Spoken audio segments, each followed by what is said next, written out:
Živjo, tukaj Jož in to so černobilski miti. Vsi še vedno verjamejo vanje. Tudi ti. Številka 50. Ljudje so se zbrali na mostu smrti, da bi opazovali eksplozijo reaktorja 4. Most smrti je resničen. Oddaljen je 1,9 do 3 km od černobilske jedrske elektrarne. Žarek radioaktivne svetlobe je švignil nebo, vendar množica, ki naj bi opazovala eksplozijo, ni nikoli obstajala. Ljudje niso zapustili svojih stanovanj. Spali so. Sevanje ni ubilo nobenega od 50 000 prebivalcev, ki niso bili poklicani v elektrarno, vsaj ne zaradi takojšnje akutne sevalne bolezni. Most ni privabil množice, a noč je imela resnične posledice za nekatere. Številka 49. Vsi v bližini Černobila so umrli takoj zaradi sevanja. Avtorica Svetlana Aleksijevič, ki je napisala knjigo Glasovi iz Černobila, je intervjuvala številne prebivalce mesta. Niso umrli, a nekateri so se pritoževali nad glavoboli in kovinskim okusom v ustih. To je bilo vse. Moral si biti veliko bližje, da bi doživel resnejše učinke, a za gasilce je bilo še huje, kot si večina ljudi misli. Ljudmila Ignateko, žena gasilca Vasilija Ignateka, je povedala, da je pred moževo smrtjo zaradi sevalne bolezni dvignila njegovo roko in da je bila skoraj samo še kost. Ljudmila je povedala, da so mu iz ust prihajali koščki pljuč in jeter. Dušil se je z lastnimi notranjimi organi. Niso bili vsi prizadeti na enak način, obseg nesreče pa je bil večji, kot so si mnogi predstavljali. Številka 48. Nesreče ni bilo mogoče predvideti. Nesreča ni prišla nenadoma. Ljudje običajno mislijo, da je bilo tako, vendar so Sovjeti vedeli, da tvegajo zelo veliko. Operaterji reaktorja so bili ves čas pod stresom, že prej je bilo več skorajšnjih nesreč. Zato so Sovjeti leta 1980 izvedli tajno študijo o reaktorju. Ugotovili so, da je bilo, citiram, 9 večjih konstrukcijskih napak in termohidravličnih nestabilnosti, ki so ogrožale varnost. Preiskovalci so zaključili, da ni bilo vprašanje, ali bo šlo kaj katastrofalno narobe, ampak kdaj. Ni bilo nobenega poskusa, da bi odpravili konstrukcijske napake. Operatorji niso bili niti opozorjeni, da bi jih te napake v primeru nesreče lahko spremenile v žive mrtvece. Delavci niso poznali tveganj. Tveganja so bila znana, vendar so bile informacije strogo nadzorovane. Številka 47. Sovjeti so uporabili nesrečo na Three Mile Islandu za propagando. Leta 1979 so se ZDA soočile z lastnim jedrskim preplahom na Three Mile Islandu. Morda bi mislili, da bi Sovjeti izkoristili to zgodbo za propagando, pa je niso. Novice so bile močno cenzurirane. Uradniki niso želeli, da bi kdo mislil, da je atom karkoli drugega kot miroljuben in popolnoma pod nadzorom. Oblasti v ZDA so počele nekaj podobnega, le da ni šlo za popolno cenzuro. Kljub temu Sovjeti trenutka niso popolnoma zapravili, vsaj trdili so, da je nesreča na Three Mile Islandu dokazala, da kapitalizem ne zna upravljati jedrske elektrarne. Čeprav so Sovjeti molčali, so se zgodbe o nesreči širile prek njihovih meja. Številka 46. Zahodni mediji so Černobil prikazali natančno. Leta 2014 je oddaja 60 Minutes predvajala oddajo z naslovom Černobil, katastrofa, ki se nikoli ni končala. Strokovnjak, ki je pisal za spletno stran Atomic Insights, je dejal, da oddaja ni bila le propagandni prispevek ali protijedrska, ampak tudi protiruska. Obstaja veliko primerov lažnih ali izkrivljenih novic o Černobilu z Zahoda. Sovjeti si niso pomagali s tem, da so prikrivali informacije. Rusi so obljubili svojo različico. Poimenovali so jo domoljubno, zato je morda bila izkrivljena. Poročila in govorice prikazujejo zmedeno sliko človeških žrtev. Številka 45. Na tisoče jih je umrlo takoj. Takoj po nesreči je United Press International poročal, da je bilo 2000 smrtnih žrtev. Pentagon je trdil, da je prišlo do drugega taljenja jedra. Oboje ni bilo res. Le 2 osebi sta umrli, ko je reaktor eksplodiral. Še 28 jih je umrlo v 3 mesecih zaradi akutnega sevalnega sindroma. V naslednjih 10 letih jih je umrlo še 11. Poročila navajajo, da se je v onesnaženih območjih povečala stopnja raka. Ocene pravijo, da bo morda zaradi tega na koncu umrlo okoli 4000 ljudi. Drugi postavljajo to številko med 16 000 in 93 000.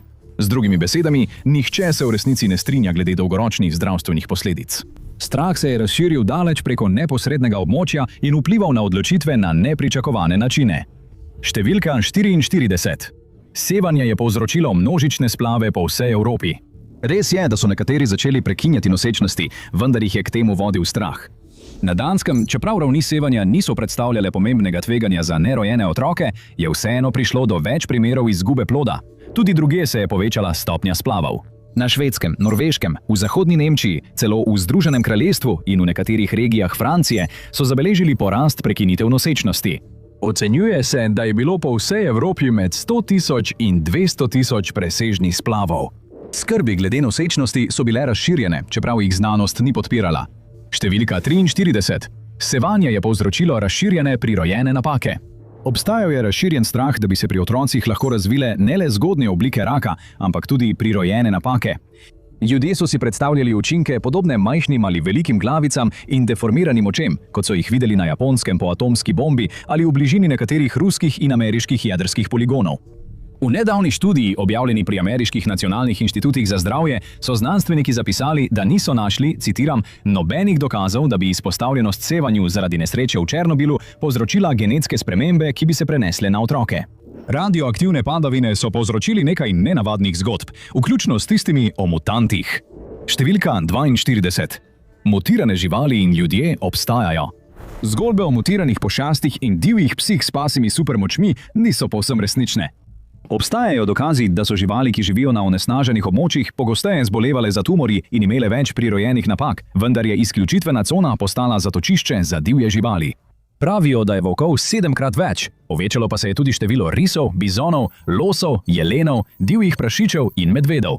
Kljub govoricam so nekatera območja presenetljivo odporna. Številka 41. Izključitvena cona je popolnoma neprimerna za bivanje. Po nesreči so Sovjeti okoli elektrarne ustvarili 30-kilometrsko izključitveno območje. Tam sta bila prej 2 velika mesta in približno 100 vasi ali kmetij. Nekateri ljudje, ki so tam živeli, niso bili navdušeni nad tem, da jim ukazujejo, naj odidejo. Kot Hana Zavorodnaja, ki se je skrila, a jo je vojak našel in ji rekel, naj se spakira in odide. Ogledala ga je naravnost v obraz in rekla, ustrelite nas in izkoplite grob, sicer ostanemo.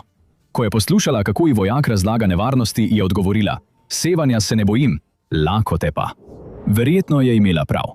Življenje v nevarnem območju ni bilo tako strašljivo, kot bi si mislili. In življenje v coni se ni popolnoma ustavilo. Ljudje so še vedno hodili v službo. Številka 40. Vsi delavci v coni so v veliki nevarnosti. V tako imenovani coni odtujitve je približno 2400 do 3000 delavcev. Delajo v izmenah, skrbijo za reaktorje v razgradnji in zagotavljajo, da je vse v redu. Večina jih je znanstvenikov in tehnikov, nekateri pa so kuharji, medicinci in nekaj jih je iz nacionalne garde. Običajno gredo na delo z vlakom in se zvečer vrnejo. Ko pa se je začela vojna v Ukrajini, so morali nekateri ostati. Iskreno, ne zdi se prav zabavno. Tudi živali, ki so jih pustili za seboj, so bile del zgodbe na načine, ki jih je malo kdo pričakoval. Številka 39. Potepuški psi so radioaktivne pošasti. Po nesreči so Sovjeti poslali ljudi, da pobijajo hišne ljubljenčke, ki so jih pustili za seboj. Prebivalcem so rekli, da se bodo lahko po nekaj dneh vrnili in pobrali svoje pse. Te obljube niso izpolnili. Nekateri so preživeli tako, da so jedli smeti in uporabljene otroške plenice. Po podatkih spletne strani Dogs of Chernobyl je tam danes približno 500 potepuških psov, mnoge med njimi hranijo delavci. Nimajo svetlečih oči, vendar so bili nekateri izpostavljeni steklini zaradi vseh novih divjih živali. Radovednost je privabila tujce, kljub opozorilom. Številka 38. Turisti in raziskovalci so v smrtni nevarnosti. Turistična industrija je tam nekoč cvetela. Morda bi mislili, da je nevarno tekati po izključitvenem območju. Pa ni. No, ne ravno. Lahko bi celo prenočili v hotelu v mestu Černobil ali pa bi se potepali po onesnaženih radioaktivnih gozdovih Belorusije. Eden izmed pustolovskih raziskovalcev je našel zapuščene hiše in starega moža po imenu Kolja, ki je očitno živel od vodke in drobtin kruha. Želite izvedeti šokantno resnico o Černobilu in drugih katastrofalnih nesrečah? Všečkajte, delite in se naročite. Imamo osupljive zgodbe o tem, kako so se v resnici zgodile. Lokalna kultura se je prilagodila na ustvarjalne, včasih presenetljive načine. Številka 37. Černobilska vodka je radioaktivna. Ja, Černobil ima svojo lastno znamko vodke. To je bila eksperimentalna steklenica, ki so jo ustvarili britanski in ukrajinski znanstveniki z žitom, pridelanim na onesnaženih območjih, imenovana Atomic. Predskusili so jo na radioaktivnost in je bila popolnoma v redu. Odločili so se, da bi lahko proizvodnja vodke postala dober način za pomoč gospodarskemu okrevanju ljudi, katerih življenja so bila obrnjena na glavo. Obstajajo žarišča radioaktivnosti, vendar je večina območij v redu. Katastrofa je preizkusila tudi voditelje na samem vrhu. Številka 36. Gorbačov je vedel vse in je spodletel. Ko se je zgodila katastrofa, naj bi bil sovjetski predsednik Mihail Gorbačov tisti, ki bo državo približal Zahodu. Zato je bil besen zaradi prikrivanja. Očitno je kričal na nekatere vodje sovjetskega programa jedrskega orožja.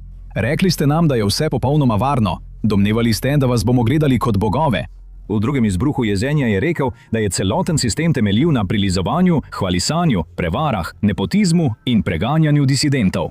Tudi najmočnejši človek v Sovjetski zvezi je bil v nevednosti. Odločitve, sprejete pod pritiskom, so razkrile pravo nalavo vpletenih. Številka 35. Valerij Lagasov je bil povsem nesebičen junak. Valerij Lagasov je bil eden izmed mož zadolženih za zajezitev černobilske katastrofe. V medijih ga vidimo, kako snema pričevanja o tem, kaj je šlo narobe, in ko je končal, je prijel za vrv. Res je, stres ga je povsem izčrpal. Prav tako je res, da je bil že bolan zaradi sevanja. Lasje so mu izpadali in koža mu je potemnela v bronast odtenek. Temu pravimo sevalna porjavelost. Toda ni bil nesebičen junak. Bil je preračunljiv, saj je skušal napredovati med znanstveno elito Sovjetske zveze. Redno je prirejal zabave v svoji lepi hiši, da bi navezal stike s politiki. Kljub temu je bil dovolj pogumen, da je zapisal: Černobilska katastrofa je apoteoza, vrhunec vsega slabega upravljanja, ki se je desetletja izvajalo v naši državi. Ljudje, ki so sodelovali pri čiščenju, niso bili vedno tisti, ki bi jih pričakovali. Številka 34.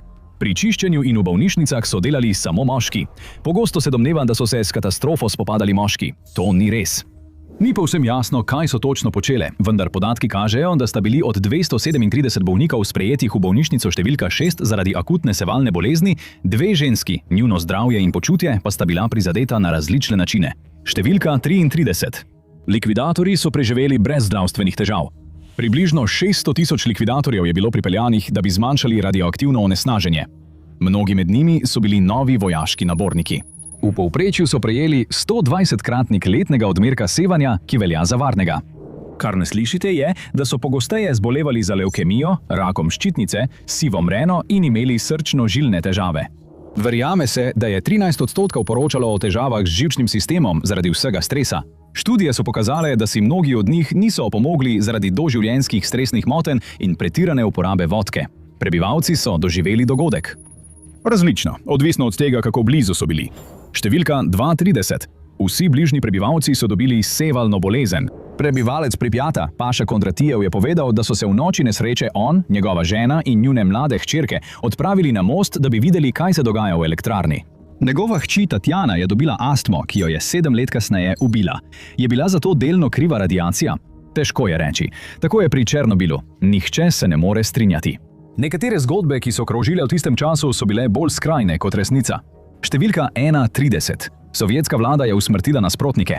Eden največjih mitov se vrti okoli tega, da je sovjetska vlada usmrtila ljudi, ker so spregovorili. To niso bili časi Josipa Stalina. Nihče ni bil ustreljen ali vržen iz helikopterja, ker ni upošteval ukazov. Dnevi usmrtitev po hitrem postopku so se končali desetletja prej. Ni vsaka nesreča bila posledica sevanja. Številka 30. Helikopter je strmoglavil zaradi sevanja. V seriji Černobil helikopter leti nad reaktorjem in vsi mislimo, da ga je sevanje nekako spravilo iz neba. Sevanje tega ne povzroči. Ne takrat, ne nikoli. V resničnem življenju je helikopter strmoglavil, ker je njegov rotor zadev verigo, ki je visela žerjava. Življenje zunaj reaktorja se je nadaljevalo, vsaj za nekaj časa. Številka 29.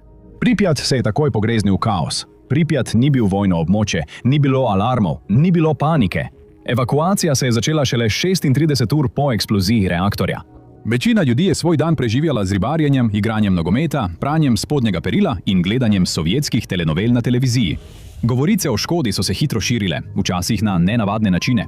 Številka 28, sevalna bolezen, je nalezljiva. Zaradi televizijskih oddaj in interneta veliko ljudi misli, da lahko dobiš sevalno bolezen od ljudi, ki so že bili hospitalizirani. To ne drži. Materiali so lahko kontaminirani, ljudje pa ne. Lahko bi varno objel umirajočega gasilca, tudi če bi se mu koža luščila, ne da bi sam dobil sevalno bolezen. Učinki sevanja so se pokazali skozi čas in niso vsi reagirali enako. Številka 27, sevalna bolezen, je hitra in preprosta. Ni res. Je brutalna, boleča in skoraj kot grozljivka. Obraz nekega moškega je zaradi sevanja skoraj odpadel. Skoraj je postal gola lobanja. Koža mu je tudi zdrsnila z rok in nog. Fizične posledice so bile lahko zelo hude, veliko hujše, kot si je večina predstavljala. Številka 26, sevalne opekline delujejo kot ogenj. Ko se koža in meso začneta luščiti, zdravniki temu pravijo huda vlažna deskvamacija. V skrajnih primerih sevanje povzroči nekrozo tkiva. Oškoduje DNK v celicah in sproži celično smrt. Telo se ne more več obnavljati. Krvne žile propadejo, koža razpade, poškodbe pa se širijo globje v mišice. Z drugimi besedami je huje, kot si lahko predstavljate. Vrnitev domov se je morda zdela kot sanje. Številka 25. Prebivalci se nikoli niso mogli vrniti domov. Dovolili so jim, da so se nekaj mesecev kasneje vrnili domov. Pravila so bila, da niso smeli vzeti ničesar velikega, kar bi lahko nabiralo prah, kot so mize ali stoli. Prav tako niso smeli vzeti otroških igrač. Tudi televizorji so bili prepovedani. Tudi na znanih krajih so se stvari spremenile na nepričakovane načine. Številka 24. Pripjat je v hipu postal opustošeno mesto. Prebivalci, ki so se vrnili, so našli veliko kislega mleka. Elektrika je bila seveda dolgo časa izklopljena. Natalija Jevčenko je fotografirala. Nekateri so vzeli dragocenosti, kot so nakit ali starine. Drugi so vzeli jedilni pribor ali svoje najljubše jakne iz ovčje kože. Imeli so le 4 ure, da poberejo svoje stvari. Nato so se morali vrniti na avtobus. Če so imeli preveč, so jim rekli, da tega ne morejo vzeti. Vsakdanje življenje in rutine so bile nenadoma pod novimi pravili in nadzorom. Številka 23. Sovjeti so po evakuaciji strogo nadzorovali vse. Knjiga Polnoč v Černobilu navaja, da so ljudje poskušali podkupovati, da bi iz mesta odnesli prepovedane predmete. Nismo prepričani, ali jim je uspelo, vendar so imele nekatere trgovine z rabljenim blagom nenadoma veliko med zaloge. Denar že je primanjkovalo, vendar evakuiranci niso bili popolnoma prepuščeni sami sebi. Sovjetska vlada je glavam gospodinjstev izplačala približno 4000 rubljev odškodnine, poleg tega pa še dodatek za vsakega družinskega člana. Spodobna lada je takrat stala okoli 7000 do 8000 rubljev. Skupaj so bile donacije iz vse države ocenjene na približno 500 milijonov rubljev. Življenja evakuirancev so se drastično spremenila. Številka 22. Evakuiranci so bili popolnoma prepuščeni sami sebi. Pogosto velja prepričanje, da so bili prebivalci Pripjata prezrti. To ni res. No, deloma. Vlada je začela graditi hiše za mnoge izmed njih. Približno 150 jih je bilo zgrajenih okoli 100 km od Černobila. Skupaj je bilo zgrajenih 11500 enodružinskih hiš in še 13000 stanovanj po Kijevu in drugih mestih. Zunanji opazovalci so opazili tako prizadevanja kot izzive. Številka 21. Zahod je le kritiziral ZSSR, vendar ni bilo vse na Zahodu protisovjetsko. Zahod je ploskal ljudem, ki so zgradili sarkofag, masivni ščit okoli reaktorja. Graditelji so kot junaki obiskali ZDA in Združeno kraljestvo.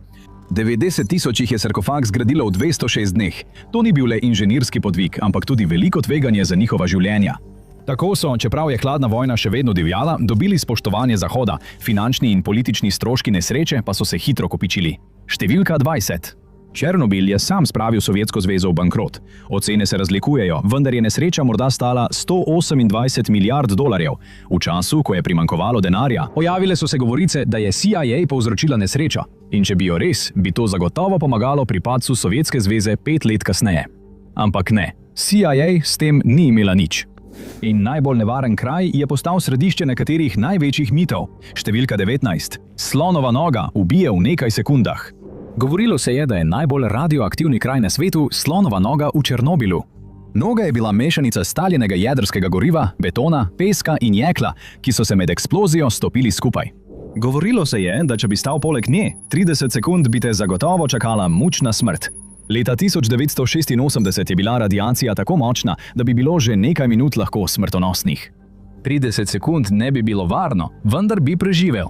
Še leta 2016 je lahko že nekaj ur v njeni bližini pomenilo smrtonosni odmerek. Stereotipi pa so bili pogosto tudi pretirani. Številka 18. Sovjetski uradniki so nenehno pili vodko. Pogosta zmota je, da so Sovjeti v 80-ih nenehno pili vodko, vključno z vodilnimi v Černobilu. To je celo prikazano v televizijski seriji Černobil, ko Uljana Komajuk nasprotuje vladnemu uradniku in seveda ima v roki kozarec vodke. Takšno odkrito pitje vodke se ne bi zgodilo. Vlada je namreč vodila protialkoholno kampanjo. Kampanja je tudi delovala, saj je močno zmanjšala smrtnost in povečala pričakovano življenjsko dobo. Zelo malo verjetno je, da bi uradnik odprto pil na delovnem mestu. Skratka, opijanje na delovnem mestu je bil zahodni stereotip. Tudi medicina je imela svoje neje pri soočanju s tem, kar se je zgodilo. Številka 17. Zdravljenje je rešilo večino žrtev. Bolniki so bili že preveč prizadeti. Od 13 ljudi, ki so prejeli presaditev kostnega mozga, sta preživela le 2. Jedrska eksplozija bi pomenila, da bi želeli, da druge države vedo za nevarnosti, kaj ne? Informacije so se širile počasi, kar je povzročilo vrzeli v razumevanju. Številka 16 ZSSR je takoj obvestila svet. Sovjetska vlada je katastrofo prikrivala. Švedska je bila tista, ki je opozorila preostali svet. ZSSR je še vedno molčala, ko so detektorji sevanja v švedski jedrski elektrarni Forsmark začeli kazati nenormalne vrednosti. Kljub izpostavljenosti niso vsi utrpeli enakih posledic. Številka 15. Vsi izpostavljeni so hitro umrli. To ni držalo. Nekateri najbolj izpostavljeni so živeli dolgo življenje. Boris Stoljarčuk, višji nadzorni inženir, ki je bil tisto noč na dolžnosti, je preživel. Drugi v tisti sobi niso. Stoljarčuk je dobil hudo obliko sevalnega sindroma, vendar je leta 2018 še vedno delal v jedrski energetiki. Tudi tisti, ki so bili odgovorni, so preživeli, čeprav so se njihova življenja spremenila. Številka 14. Vsi uradniki so umrli zaradi izpostavljenosti sevanju. Boris Šerpina je vodil komisijo za preiskavo nesreče. O Černobilu ni bil nikoli več povsem pravi. V življenju je doživel več srčnih napadov, po Černobilu pa je bil zlomljen človek. Umrl je leta 1990 star 70 let. Toda ali je umrl zaradi izpostavljenosti sevanju? Nemogoče je reči. Umrl je zaradi raka, ki ima seveda lahko veliko vzrokov. Če pa je bil vzrok sevanje, tega nihče ne bi vedel. Sovjetsko ministrstvo za zdravje je leta 1988 podpisalo tajni odlok, ki je omejeval, kdaj je lahko sevanje navedeno kot vzrok smrti. Veliko ljudi je živelo dlje, kot bi nakazovale miti. Številka 13. Černobilske babice so hitro umrle zaradi sevanja. Starejši Rusi so preživeli lakote, vojne in pokole. Malo sevanja jih ni moglo ustaviti. Samoseli ali samonaseljenci, med katerimi je bilo veliko žensk imenovanih černobilske babice, so se v izključitveni coni dobro znašle. Zanje bi bilo bolj nevarno oditi, saj bi jim to povzročilo veliko stresa. Ena izmed njih je rekla: če odideš, umreš. Tisti, ki so odšli, so zdaj v slabšem položaju. Vsi umirajo od žalosti. Leta 1987 je bilo samonaseljencev okoli 1200. Leta 2021 jih je bilo 110. Ne zaradi nevarnosti. Vsi so umrli zaradi starosti. Povprečna starost leta 2021 je bila med 70 in 80 let. Tisto, kar je prebivalce resnično strašilo, pogosto ni bilo to, kar so mislili tujci. Številka 12. Sevanje je bilo največji strah prebivalcev. Eno izmed naseljencev so vprašali, česa jo je najbolj strah. Kaj mislite, da je odgovorila? Sevanja, tatov, odpadniških vojakov? Ne, rekla je kač in volkov. Tesnoba in strah sta imela svoj trajen vpliv. Številka 11. Sevanje je bilo glavni dolgoročni problem. Ljudje so se sevanja in mutantnih dojenčkov tako bali, da so njihove ravni tesnobe poskočile v nebo. Ta strah je bil neke vrste radiofobija in je ljudi spravljal v stres. Podatki so pokazali, da se je poraba cigaret in alkohola med evakuiranci povečala za kar 40%. To je bilo v skladu s povečanjem stopnje depresije, PTSM in tesnobe. Radioaktivne padavine so prizadele regije daleč od elektrarne, čeprav ne vedno na način, kot so si ljudje predstavljali. Številka 10. Radioaktivni izpust je Zahodno Evropo naredil nevarno. Ovce v Walesu so se pasle na zemlji, na katero je padal dež iz radioaktivnih oblakov. Tako kot vsi ostali, tudi Valižani po nesreči niso vedeli, kako zelo bi jih lahko prizadelo. Vsi so bili prestrašeni. Na koncu je to bolj prizadelo njihove denarnice, kot pa njihova telesa. Kmetje niso mogli prodajati svojih jagnjet ali govedine na tržnicah. 344 valižanskih kmetij je bilo podvrženih omejitvam. Žival, ki je prej tehtala 40 funtov, je bila na trgu nenadoma vredna le 10 do 12 funtov. A v resnici te ovce ali njihovo meso niso bili nevarni za ljudi. Poročila o mutacijah so bila pogosto pretirana ali napačno razumljena. Številka 9. Mutirane živali so se pojavile po vsej Evropi. Po besedah enega kmeta se je rodilo več nenormalnih jagnjet kot običajno. Morda je bil pa tudi paranoičen. Ni nobenih študij, ki bi potrdile, da je imel prav. Reakcije ljudi so segale od previdnih do skrajnih. Številka 8. Ljudje so se na nesrečo odzvali razumno. Takrat je po vsem svetu prišlo do velikega vala paranoje. Na mnogih krajih so ljudje prenehali piti mleko. Starši so mleko zlili v odtok, kot da bi krave začele svetiti v temi. Zelenjava je v nekaterih državah ostala neprodana na tržnicah. Otrokom so rekli, naj ne sedijo na travi ali se igrajo v peskovnikih, ker bi jih dež lahko posul z radioaktivnimi delci. To sta bila stari dobri strah in dezinformacije, ki jih niso širila družbena omrežja, temveč tabloidni mediji in govorice. Nekatera dela v elektrarni so bila fizično naporna, vendar ne na način, kot so namigovale govorice.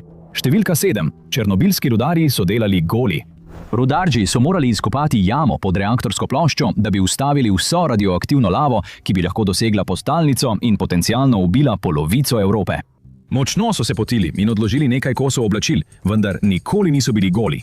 Kakorkoli, lava nikoli ni prišla tako daleč, tako da njihovo delo sploh ni bilo potrebno.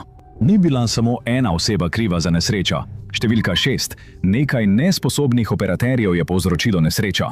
Ampak to ni res. Ljudje znotraj sovjetskega jedrskega sistema so že vedeli, da obstajajo nevarnosti. Varnostni postopki so bili včasih prezrti, a globlja težava je bil sam reaktor in način, kako je bil celoten sistem voden. Zasnova reaktorja je imela resne pomanjkljivosti. Opozorila so bila prezrta, vendar je kultura skrivnosti pomenila, da se o težavah ni odkrito govorilo. Z drugimi besedami, za nesrečo niso bili krivi le nekateri moški v nadzorni sobi, bila je posledica celotnega sistema. Nekatere zgodbe so se osredotočale na najbolj osebne tragedije, vendar niso bile vedno točne. Številka 5. Dojenček je absorbiral sevanje, da bi rešil svojo mater. Gasilek Vasilij Ignatenko je umrl na enega najhujših načinov, kar si jih lahko predstavljamo. Vendar je bila njegova žena Ljudmila takrat noseča. Ali je ogrožala svojega nerojenega otroka, ker je bila ob svojem razpadajočem možu? Njen otrok je umrl zaradi prirojenih srčnih napak in ciroze jeter nekaj ur po rojstvu. Govorilo se je, da se je od Vasilija zastrupila s sevanjem. To sploh ni res. Vasilij v bolnišnici ni bil radioaktiven. Ljudmila je morda prišla v stik z radiacijo kdaj drugič in ni mogoče, da bi plod rešil svojo mater z nenamernim samožrtvovanjem. Gasilci so se soočili z nepredstavljivimi situacijami, ki so preizkušale tako pogum kot pravila. Številka 4. Gasilci niso imeli pojma o nevarnosti. Niso bili popolnoma nevedni, kot ste morda slišali. Eden izmed njih, Anatolij Zaharov, je svojemu sodelavcu rekel: "Tukaj mora biti neverjetna količina radiacije. Srečo bomo imeli, če bomo zjutraj še živi." Kljub temu niso vedeli, da je reaktor v plamenih. Mislili so, da gre za običajen požar. Nekateri so naredili napako in so šli na streho, da bi z vodo iz cevi gasili reaktor, in bili so izpostavljeni tolikšni količini radiacije, da so enemu moškemu v bolnišnici oči iz rjavih postale modre. Drugemu so zaradi radiacijskih opeklin nastali mehuri na srcu. A v nasprotju s splošnim prepričanjem so oni vedeli za nevarnost. Zaharov je rekel: "Seveda smo vedeli. Če bi upoštevali predpise, se nikoli ne bi približali reaktorju. A to je bila moralna obveznost, naša dolžnost. Bili smo kot kamikaze." Nekatere posledice so bile takojšnje, druge so se razvijale s časom. Številka 3. Radiacijske opekline nastanejo takoj ob stiku. Aleksandr Jevčenko je bil tisti, ki je držal vrata svojim 3 sodelavcem, ki so naredili usodno napako in vstopili v reaktorsko dvorano. A Jevčenko ni takoj utrpel opeklin na koži. Sevanje ni kot ogenj. Po začetnem bruhanju so mu izpadli lasje, koža je imela grde mehurje, vse ga je bolelo. Nato je začel črniti. Rekel je, da se je počutil kot pošast. Na srečo je njegovo telo sprejelo presaditev kože. Krvne transfuzije in presaditve krvnih žil so naredile ostalo. Medtem ko so drugi moški umirali, je on preživel in ni vedel zakaj. Oslepeli so, nato se jim je okužila kri, deli telesa so odpadali in njihova postelja je bila prazna. To je tisto, česar večina ljudi ne razume. Vsakdo reagira drugače in pri nekaterih njihovo telo tega ne prenese tako kot pri drugih. Reakcije na izpostavljenost so bile zelo različne, posledice pa so nepričakovano vplivale na življenja. Številka 2. Preživeli so ostali radioaktivna grožnja. Zaradi pandemije paranoje, ko si je Aleksandr Jevčenko dovolj opomogel, da je lahko živel normalno življenje, so ga ljudje na ulici videli in prečkali na drugo stran. Mislili so, da je radioaktiven. Tako kot preživeli po atomski bombi na Japonskem, je bilo kot da imajo žrtve Černobila kugo. Aleksandr je prejel medalje za pogum, a so ga obravnavali kot pošast. Rekel je, da mu je radiofobija zelo otežil življenje. Tudi ljudje v prvih vrstah niso bili vedno v takšnih situacijah, kot so jih prikazovali. Prva stvar, potapljači so se žrtvovali in takoj umrli. Aleksej Anonenko, Valerij Bespilov in Boris Baranov. To so bili možje, ki so morali na nalogo, za katero so vedeli, da se morda ne bodo vrnili. Morali so hoditi skozi vodo, za katero so mislili, da je močno onesnažena, in odpreti ventile, da preprečijo še eno eksplozijo. Vendar je v tej zgodbi nekaj laži. Niso se pogumno javili, dobili so ukaz, naj opravijo svoje delo. Bila je njihova izmena. Brez drame, brez prerekanja. In izkazalo se je, da njihova naloga ni bila tako nevarna, kot so sprva mislili. Milijoni mrtvih po vsej Evropi? Ne, tudi če bi prišlo do še ene eksplozije, bi bilo morda nekaj 10 smrti več v Ukrajini in Belorusiji, toda to ne bi spremenilo sveta. In niso vsi umrli takoj zatem. Boris Baranov je umrl zaradi srčnega napada leta 2005, vendar so ostali še danes živi. Na Redditu kroži govorica, da je bil Anonenkov blok zadet z ruskim dronom Šahed med vojno. Tega ne moremo potrditi, vendar se je zagotovo izselil iz Kijeva, ker je bilo nevarno. Res so bili na misiji iz pekla, ki bi se lahko v vsakem trenutku končala v katastrofi. Oglejte si černobilsko samomorilsko enoto. Trije možje, ki so preprečili še hujšo jedrsko katastrofo, in izvedite, kako so ustavili še večjo nesrečo. Ali pa kliknite na ta video.